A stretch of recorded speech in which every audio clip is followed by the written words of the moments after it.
Precious family, apologies for that. It's just technology at its best. It's been a while, you know. I know some Yeah. of you have been following us on Facebook. You've been seeing us posting different things to try and encourage us every week. And today we've got a very lovely guest who's going to be sharing so many nuggets with us that would even help, especially in this time that we're in, you know, with the lockdown, with so many things going on. And some people have already, hit rock bottom anyway. And, you know, this is one of those times that we need someone else to help pull us up. So, you know, there's always light at the end of the tunnel, like I always say. And as usual, I've got Tolu. Tolu's going to do the introduction of our guest today. Yeah, so like I was rambling on before, not rambling on, but I want to introduce the lovely Norma Maxwell. She's so amazing. And who's Norma? She's a wellness coach. She's I'll just read what I have from our profile. So Norma Maxwell, she's a wellness coach at Twin Oaks Health, CrossFit level 2 trainer. She's a yoga instructor at CrossFit Fargo and yoga instructor at Holy Yoga Global. She studied masters. She has a master's degree in computer science of Eastern Washington University. She lives in Fargo, North Dakota, in the United States. So that in a nutshell. I'm going to allow her to introduce herself a bit more. That's a little bit about Norma. So she's going to talk to us today about how to smash through midlife. And like Liz rightfully said, lots of people are in a hard place right now and are kind of stuck going through all sort of things, especially with the lockdown. And it's come with job losses, it's come with death, it's come with so many horrible things, and people just need that help, that push. They need pointers. And Norma is amazing at this. She is a coach, and she does this on a normal, regular basis. So Norma, thanks for coming on. We're excited to have you. Can you introduce yourself to the group? Tell us who you are. Yeah, absolutely. Well, thank you for all that. You did your research, Tolu. I try. So I think you really hit most of it. I'm so happy to be here. Thanks, you guys, for having me. I am a wellness coach. I'm a functional nutrition coach at a Twin Oaks, which is a clinic for functional medicine here in Fargo, North Dakota. And then I'm also a fitness coach. I'm a CrossFit coach at CrossFit Fargo. And I actually specifically coach a group of athletes that are over the age of 40, which is really a passion of mine. It's why I became a CrossFit coach, so that I could coach people over the age of 40 and help create a really non-intimidating environment for people who are a little bit older, maybe they haven't exercised in a while, to really experience CrossFit for what it is, which is a fantastically accessible way to get fit no matter where you find yourself in terms of fitness. And I know with a lot of us, especially after COVID and everything that's been going on, a lot of people have stayed inside. They really haven't moved their body very much. They might feel like, oh, I can't work out. But the thing about a class like ours is you can start wherever you are. I mean, even if it's just a few little movements, that's a start. So that's where we start. And then I also do private coaching. So I have a coaching program called Smash Your Midlife. So I really like to address the issues that we face as we get older and start to kind of break down some of those ideas and paradigms that maybe have been fed to us from the time we were really young about what it means to age, and look at things differently so that we can get excited about our life from this moment forward. Amazing. And must I say, you look fit and fabulous, Norma. Oh, thank you. I was going to say that, Tolu, and I was going to say, if you don't mind me asking, it's very rude to ask a lady age, but can you just give us a pointer on, just say maybe 40s, 50s, 60s, just like that, not actually giving up a specific age, please. No, I'm happy to tell you my specific age. I'm 54 years old. Wow. Yeah. Wow. Amazing. You look fantastic. Looking amazing. Thanks. Wow. I'm actually much stronger and much healthier right now than I was even in my 20s. Wow. So it's definitely been a journey towards greater and greater health. And I think that that's available for all of us. And it's really just figuring out how to get there and seeing what's available so that we can start to take those steps to get there. It's definitely not downhill after the age of 40. Oh, good to know, because you know, we feel like once you hit 40, like someone just said the other day, like, oh, once you hit 40, everything starts to fall apart. I hope not. But you know, that's really the cultural, you know, paradigm that we grow up in, right? We grow up in this idea that youth is everything. But I don't know about you, but you know, I didn't know anything in my youth. So absolutely, that's true.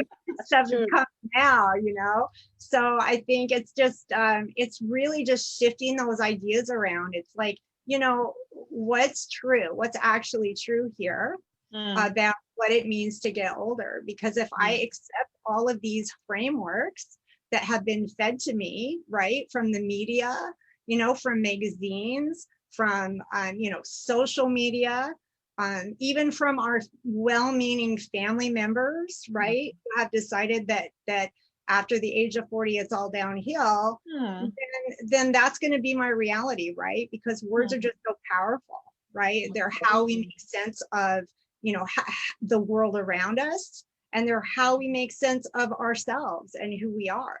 And so if we buy into this kind of mythology that getting older means rapid decline, then that's what follows. That's what becomes true for us. Yeah. Wow. Our words are very powerful. Absolutely. Absolutely. So if you don't mind me asking, why did you start the coaching program? You know, you told us about the Smashing Midlife Crisis program that you've got. So why did you start that? Yeah, absolutely. Well, the reason I started that is kind of, it's kind of a windy road, but you know, I work in a clinic of functional medicine. So like I told you, I work with these people that by the time they get to our clinic, they're already very sick, right? And they already have a lot of issues that they're having to face and deal with. And they've been to doctors and they've been on the prescriptions and they've tried all the programs, whether it have to do with weight loss, whether it have to do with anxiety and depression, whether it has to do with you know, high blood sugar, you know, pre-diabetes, non-alcoholic fatty liver disease, any number of reasons. They come into us kind of at the end of their rope. They've tried everything, nothing's working, and they're like, we need to know what to do. And I realized that, and we're able to really help these people, by the way. So this has been a really joyful experience for me to be able to witness people and coach people through this process of lifestyle change, which includes, you know, nutrition, but it also includes mindset, and it includes, you know, how we look at our future, all the things that we've been talking about, and watch them really turn their health around, really in a very short period of time. And what I realize is that, you know, this is something where this information doesn't need to be exclusive to people that are already sick. This information can be available to people on a much more widespread basis. And the more people sharing information like this, the better, right? But somebody, you know, is going to look at somebody my age and say, well, maybe I'll listen to her because she's closer to my age than maybe somebody who's in their 20s teaching nutrition, right? Or teaching mindset. So somebody who's maybe a little more mature, kind of been through that process, but I can get that message out to a lot more people. They don't have to get sick and come to our clinic, right? They can get this information early. They can get in front of the decline and they can start to turn it around on their own if they're just empowered with the tools that they need to be able to do that. Wow. So how has your program impacted the lives of the people, you know, who has participated in it? Well, I mean, I know you mentioned a bit of people that, you know, sick and stuff, but people that are not sick that have actually started on those programs, has this impacted them? Yeah, that's a great question. You know, because definitely the people that I have been coaching privately are not people, they're not the same people that that have come through the clinic, right? So the people that I coach privately are not sick. They're just people that want to kind of get in front of this whole midlife thing. And they want to figure out, well, how can I, you know, take control and get ownership over my health, right? And my future, right? And it kind of starts with the mindset thing, but it also, at the very same time, it starts with the health and the nutrition thing. And you can kind of, you know, you can go to my website and you can see testimonials, and people say a lot of really great things about the experiences that they have. But if you ask me, you know, how it's helping people, it's really just about educating people with, you know, practical information about, you know, food, you know, what food is nutrient dense and is going to be something that's going to support my health goals and give me energy and vibrancy and longevity, and what foods are actually going to produce the opposite results. You know what I mean? Yeah. So it's really just educating people about nutrition. It's educating people about, you know, taking ownership for what they're choosing to put inside their body. It's really just providing that foundation that they can build on, and then they can take that as far as they want to. You know, learning about the impact of sleep, especially as we age, how important it is to our quality of life, and how much more quickly we decline externally and internally if we're not getting the rest that our bodies require in order to rebuild, right? Things like exercise, you know, how necessary it is for us as we start losing bone at the age of 30. You know, if we're not strength training, if we're not moving our body, we are losing bone tissue, we're losing muscle tissue. We have to do something to reverse that process. We have to move our bodies.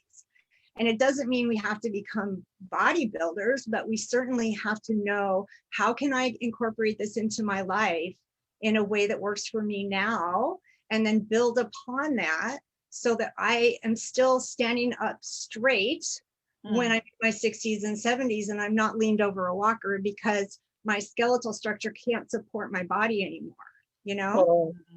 Wow.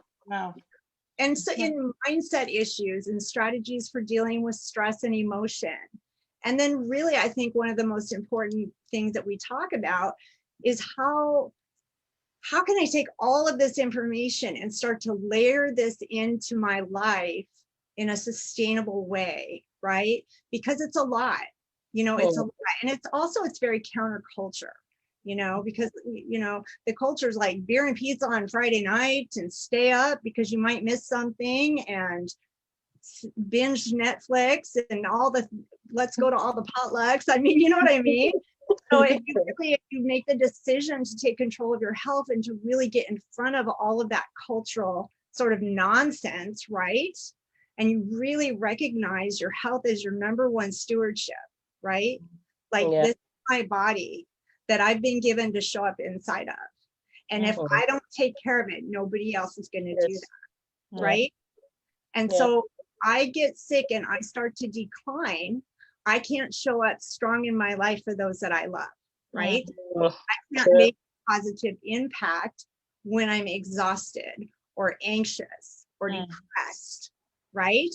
Or starting to get sick. Because it always starts small and it builds, and then it sort of accelerates as we get older.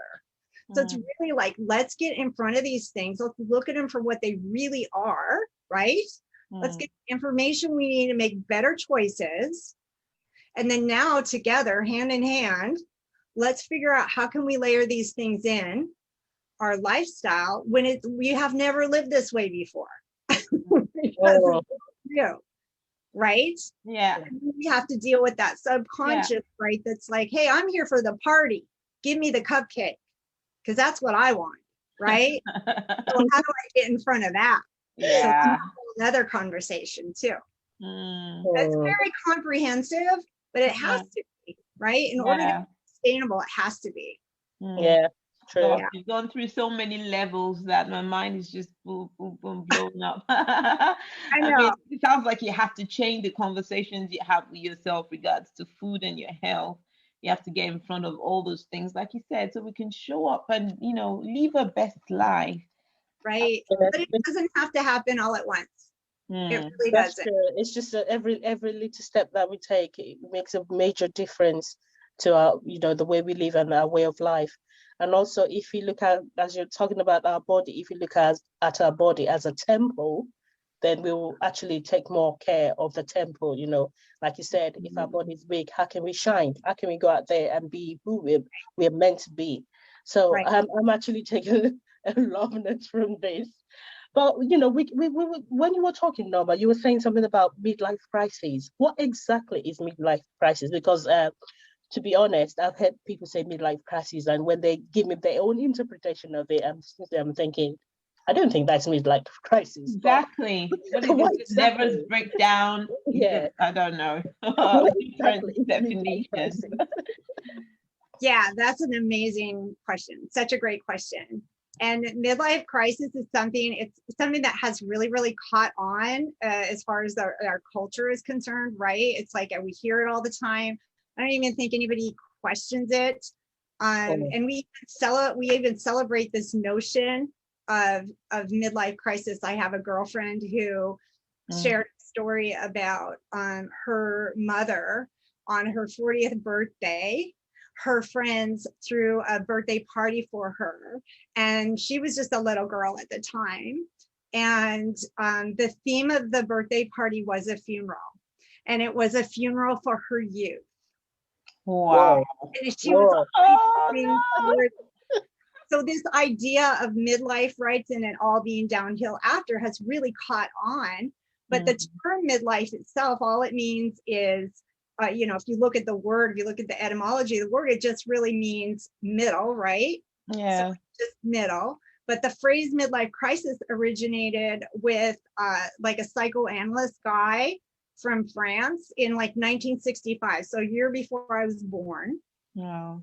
He wrote a paper, and in his paper he described this idea of the midlife crisis, and he called it a time in which people have to come to terms with their limitations, their restricted possibilities, and their imminent mortality, right? Oh, Oh, no. yeah. I write this paper and it like catches on, and now it's like this catchphrase, and everybody, hey, midlife crisis, it's half over, I better go buy a Corvette, right? And so, this whole idea just perpetuates what we were talking about earlier, is this assumption that life is half over at some midpoint in time, right? And then it's all downhill after that. So why even bother? And, if you think about that and you break it down for the mythology that it is, right? It's nobody knows how long they're going to live, right? You could live to be 60. You could live to be 160. You could live for 60 more minutes, or you could live for 60 more years. And that's always been true, right? Since the day you were born. Tomorrow's not promised, right? No. So if you let go of this idea that, everything is downhill after a certain midpoint, suddenly what do we have? We have freedom, right? We have freedom now to be free of that paradigm and say, this is a life I've been given. What do I want to do with it? And how do I want to show up inside this body that I've been given to steward, like we talked about? Powerful. Wow. Powerful. So I like your definitely, how you've talked about the midlife crisis in code, how people actually be looking at it and stuff like that. But for someone that is feeling like they're having midlife crisis, I don't know if it's a feeling or it's a mindset thing now that I want to say.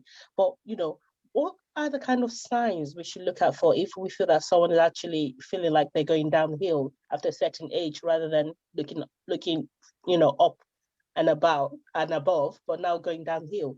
What are the kind of signs we need to look at? I know you said something about it being part of our mindset. We need to change our mindset. We need to look at the tempo, the body we've got, and and try and. But what are the signs we need to look out for? For example, if it's someone in our in our family, someone our friends, or anyone around us, what are the signs for us to look out for? That was another really great question. And Lizzie, I think that it's very it's a difficult question to answer because everybody is so much of an individual, right?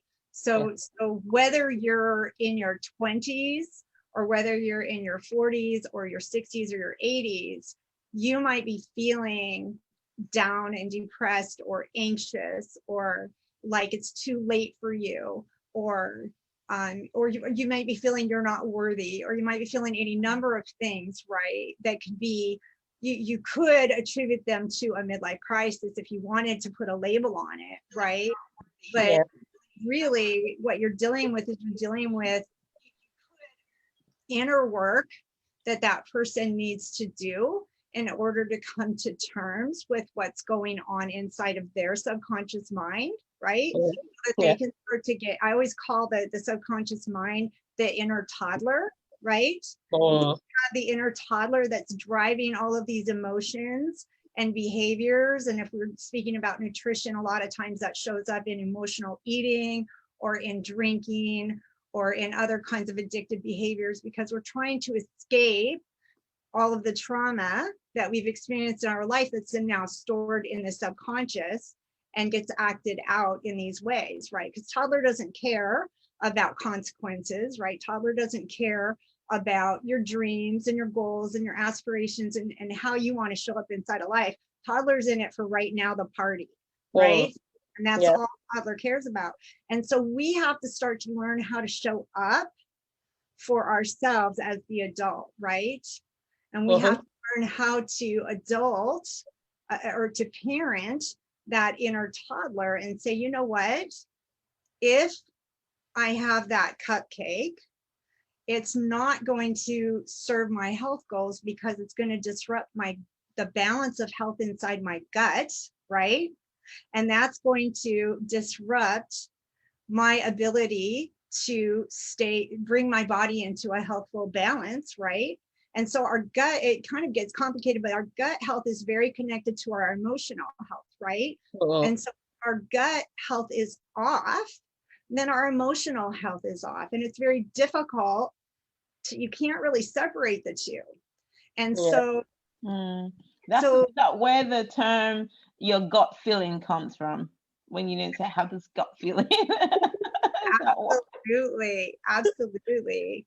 And just, how what we eat or what we choose to eat or what we choose not to eat affects us emotionally and cognitively is so profound. Like, it's incredibly profound. So the ability to make good decisions really rests on our gut health. And that's why we can't just snap our fingers and change it overnight. Most people can't. There are people that do that. But for most people, it is a process of, number one, let's start to raise our awareness of what our patterns are, what our triggers are, what kind of thoughts are creeping up for us, and sometimes that just means starting off your day with some quiet time and maybe just listening to what's going through your head, spending some time in prayer, spending some time journaling, using some tools to get in touch with what you're actually dealing with, because that's scary for people, right? Like, most people just kind of get up and go screaming into their day and then just react to everything that comes at them, right?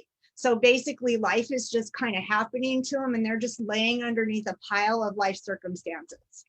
So what I'm asking people to do is to start to climb up on top of that pile.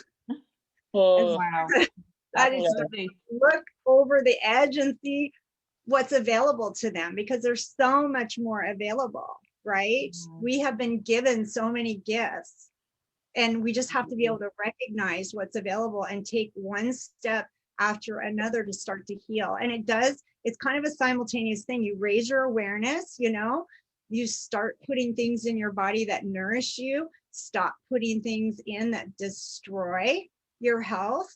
And little by little, you build strength, just like going to the gym, right? Like, first day you get there, horrible. You're like, you can't keep up with anyone.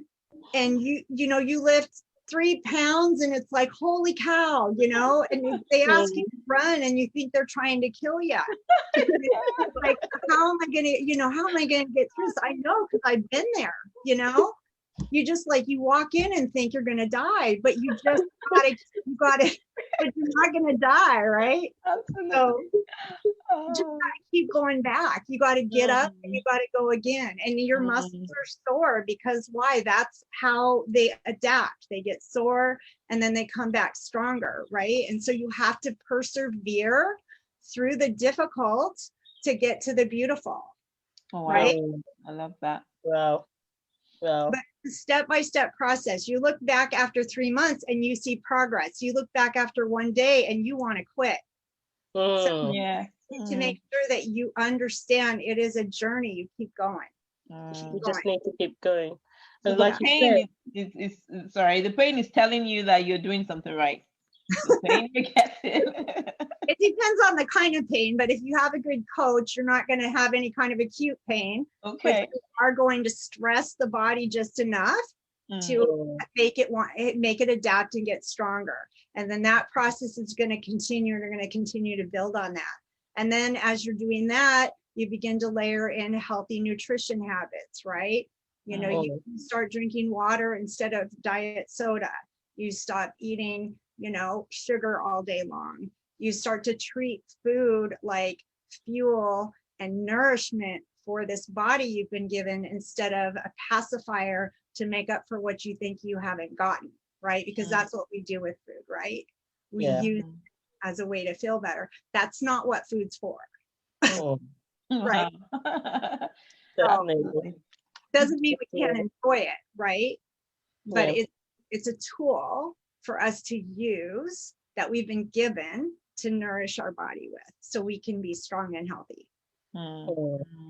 So I like you said, that there's always a trigger point where people know there might be something, like you said, that every individual is different. So there might be something that's actually trigger those feelings within them, and they need to deal with that before they. So what about for people that have actually identified what has actually triggered that point for them, and they're kind of like confused and they feel stuck, that they can't get out of that situation. For example, they might have realized that it's down to whatever's happening when they were younger, or whatever the family value is when they were younger, or the cultural value is that's made them the way they are now, and they're trying to get out of it, but they're now stuck and they feel confused. What advice will you have for those people to try and get them to get out of it?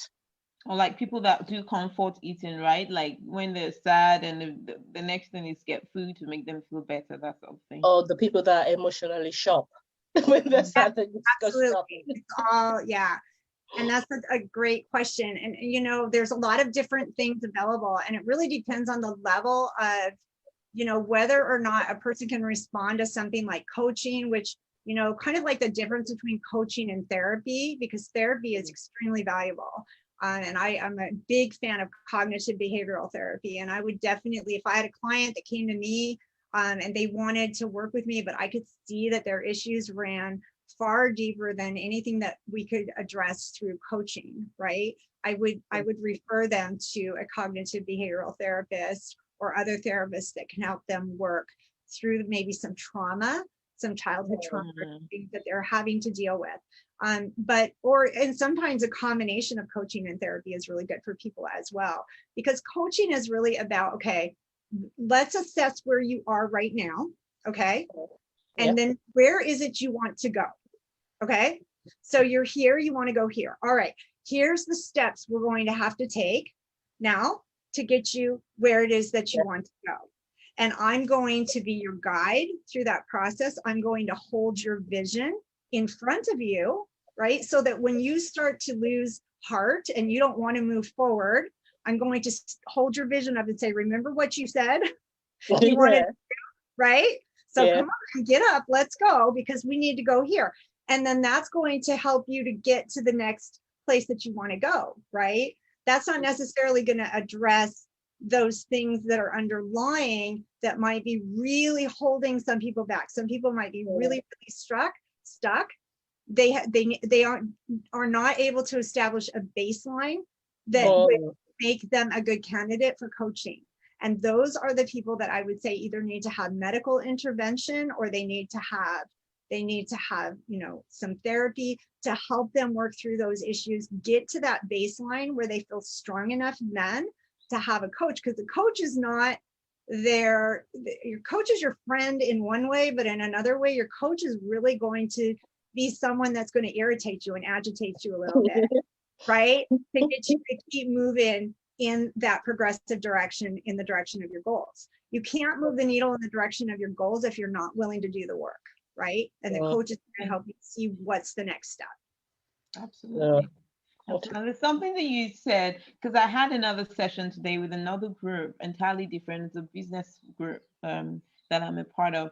And there's so many similar things, although very different areas, but similarity in the fact that you need to have a clear vision, sort of like, when you say that the coach holds that picture to show them that this is, when you said that this is where you're trying to get to.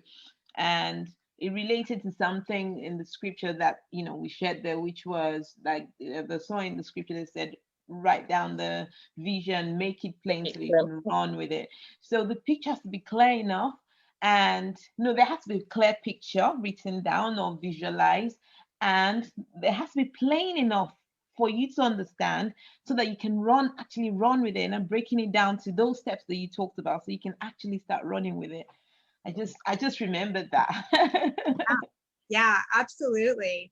And you'll hear coach after coach after coach tell you, if you don't have a vision in mind for where you want to go, you're just going to end up staying in the same place. You really, and I think that that's like a lot of where Smashing Midlife comes in, is what, my passion and my goal is to really help people see there's so much more available to you than you've been told. Like, don't let anybody define your future for you. Don't let anybody define your now for you. That's nobody else's business to do. That's up to you. You get to show up and co-create your life with your creator, right? Who made you a creator, right? So you're not supposed to just sit on the sidelines and say, oh, let's see what happens. You're there to stand up in your own creativity and make things happen in life, because that's part of your stewardship, right? And that's what brings us alive and makes us feel vibrant and excited. And then we impact others in a positive way because of being able to show up in that way. And so, if we let all of these outside influences come in and tell us you're done, you're irrelevant, you're no longer, you're no longer sexy. You're no longer employable. You don't, it's all, you sit on the couch. Absolutely. You don't have to do, if we let all these things define who we are, then we don't get to live the life we were created to live. Absolutely. Absolutely. I love that. I love that. I love that. When I hear those kind of things, I get really excited, because I'm all about creating your best, living your best life, and just creating with the gifts that you have, and never let anyone tell you that something is impossible, because like you said, it's not up to them to tell you that they didn't create you. Having said that, I was going to ask a question, but based on what you've said, I was going to say something along the lines of, for older people, middle-aged people that want to start something new, what kind of advice will you give them? But as we're sharing, you've already covering that, saying don't allow anyone to tell you cannot do stuff, just get out there, give it your best shot. So absolutely. I don't think I need to ask that question anymore. I don't think I need to ask that question anymore. If it's in your heart, if it's a passion, that's part of the way you were created. You gotta listen to that, right? That's a gift to you, to point you in the direction of what's going to really fill you and just really help your spirit and his spirit come alive inside of you, right? And if we don't listen to that, and we let all the forces in this world that are going to try to hold you down form who we are, we're really missing out on why we're here. Right? Life and life to the full. Life and life to the full. And not life and life into the full until you're 40, but life and life to the full as long as you breathe breath. Amen.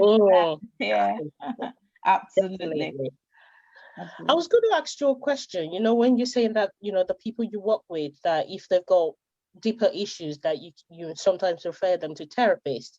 So I was going to ask the question that if they've been into therapy and they feel like the therapy is not working, or they feel like the therapy is not addressing or helping them address what they need to address, what other options are there? I know therapy is one of it, but what other options do they have?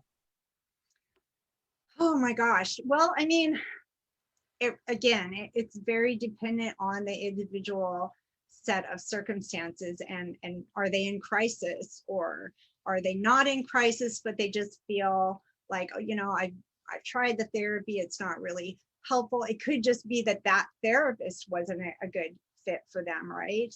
But there are a lot of things that people can try on their own.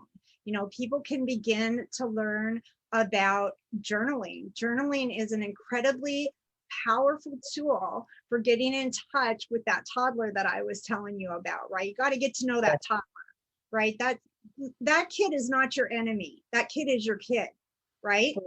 So you need to get to know that kid, because then you can start to show up for her, right? Or him. And as you begin to show up for him or her, in knowing what their needs are, what are those unmet needs that they're trying to fill through all these destructive behaviors.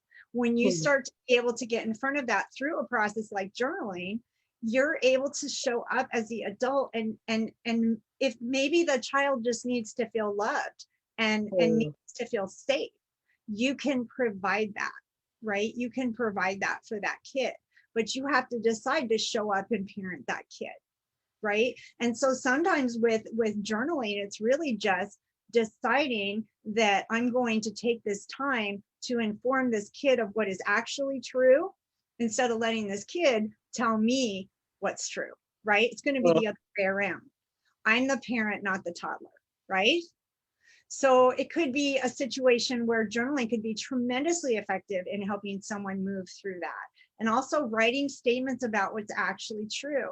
And you can even use scripture, to remind yourself about what is true and how loved you are, and not allowing the world or maybe some memory of someone else speaking limit or judgment or death over you and what's possible for you and your life, or some mean girl in school, or some bullying situation you found yourself in that's still stuck back there, where you can replace that through that powerful thing that we talked about, which is words, right?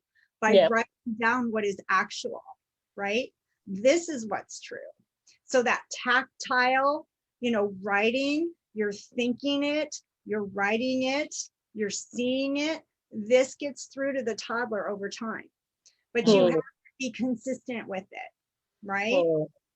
Also meditation. And meditation really is just being mindful of your thoughts, right? Just minding your mind. So I always feel like if you don't have time to meditate, then you're basically setting yourself up for whatever's going to come at you throughout the day. It's just taking time to be still with your thoughts before you start the day, so that you can be prepared with that space to be able to respond then to the things that come your way versus react to them from the toddler's perspective, right? And I like to incorporate prayer into that process, right? So a lot of times if I'm focusing on my breath, I'll say, I'm breathing in your peace, I'm breathing in your spirit, I'm breathing out anxiety, I'm breathing out. So it's utilizing that time to just calm down, activate your, rest and relax, or your parasympathetic nervous system, getting in the driver's seat of your day. Wow. So just a couple of really powerful tools. There's several others, but those two alone they will change your game. Yeah. Well, thanks so much, Norma, for sharing that. Yeah. So what tips and advice do you have for our listeners? You're giving some very good tips about meditation, about journaling as well, but what tips do you have for people listening to you now? Like people that are looking to change their lives around, they're looking to shape things up, and they're looking to walk into that newness of life. What tips do you have for them? Well, Well, I guess the first thing I would say is to start questioning everything. Question everything. If a thought comes in, don't open the door and let it come in for tea without questioning it, right? Because a thought is not you. A thought is the thing, right? So if thought comes knocking on the door of your consciousness or your mind, doesn't mean you have to embrace it, right? So think about these things that come at you and decide whether or not they're going to serve you, whether or not they're true, whether or not they're going to help you move in the direction of the life that you've been created for, right?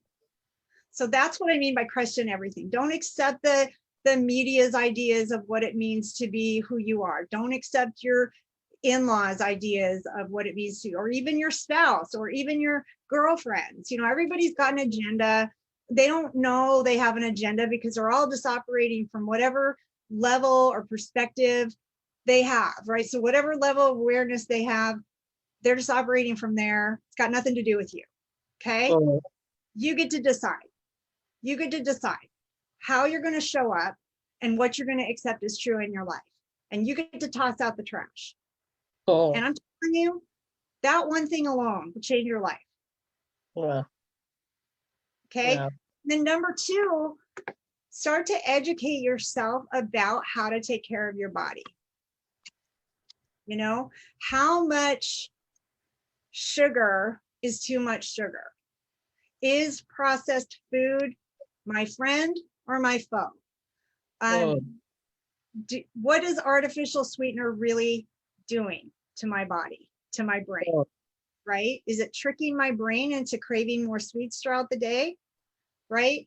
What's the motivation behind all these big food companies? What if I just started eating real food again? I didn't have to read a list of ingredients on, and I could just prepare real food again. How might my life be different? You know, start asking those questions and start educating yourself about what you're putting in your body. Is it medicine or is it poison? Wow. Right? And then think about, you know, moving your body, getting your body moving, because we are made to move. And somehow in our society, we have gotten to this point where we just sit behind a desk all day long and wonder what's wrong with us. Well, what's wrong with us is we weren't made to sit behind a desk all day long, and it's tearing our bodies up. So we got to get up and we got to move. And it doesn't have to start big. You could get up maybe 3 times a day and just go for a walk. You know, maybe that's the place to start. Go for a walk. If I can't go for a walk, maybe I can get up and do 20 air squats, and then 5 push-ups, and then 5 sit-ups. And then that's good. That's what I'm going to do for today, right? But it's just continually working on ways of incorporating movement into your life, right? And as you get stronger and as you start to feel better, because you will, you start to layer in more, right? Because your body's going to start to crave it after a while. Maybe not right at first, but it will after a while. And if you want to accelerate this process, go find a gym and go find a really good coach. I personally am a big fan of CrossFit, because CrossFit is the most efficient modality of fitness in all of existence as far as I'm concerned. It hits every single domain of fitness. There's a lot of variety. I can't think of, I mean, there may be an exception here and there, but I have never walked into a CrossFit gym where the coaches were not attentive, where they didn't want to know who I was, what I needed, what my level was, where they didn't help me scale movements to my ability level. And I've traveled, so I've been able to go to different gyms. So I'm a really big fan of that. If you have one anywhere in your area, definitely check it out if you want to accelerate this process. But if not, just start moving. Figure out ways to move that work for you.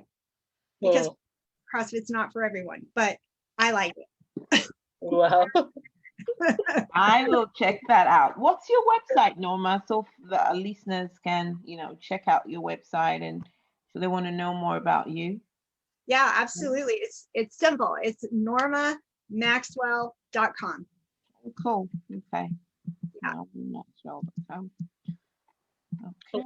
That'll be in the comment section. Yeah. So do we have any comments from Oh our yeah, we have a audience? few. Dawson's Okay. down here saying hello. Just commenting along the way. I hope not to. That's probably something that she said. Tomorrow not guaranteed. Live in the now.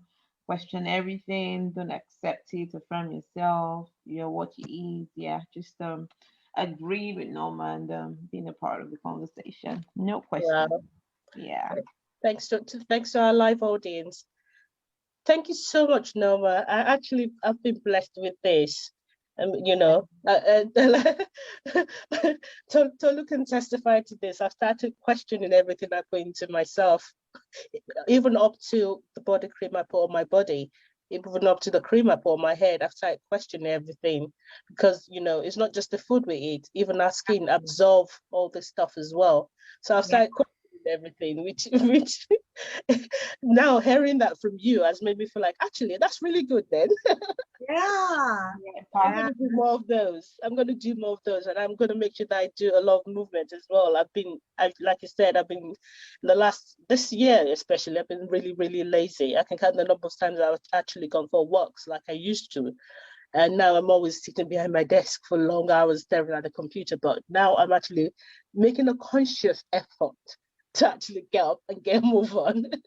That's awesome. It gets easier the more you do it. And I don't know why we're just wired to, the more we sit behind the desk, the harder it is. But we just have to kind of push through that and go. But you're in great company. I mean, we all sit behind desks all day long. Yeah. Thanks to COVID and everybody working from home. Yeah, true. Absolutely. Well, I've been very blessed by this too. It's been so great to meet both of you, and I've really appreciated your question. Thank you so much, Norma. Thank you so much, Norma. We've been blessed, actually. We've been so blessed. I'm actually taking notes. I'm jotting things down, you know. And I like the fact that it all starts from the mindset. You know, if you can get our mindset right, every other thing will fall into place. It might take a while, but it will definitely fall into place. So we're so blessed to have you, Norma. Thank you so much.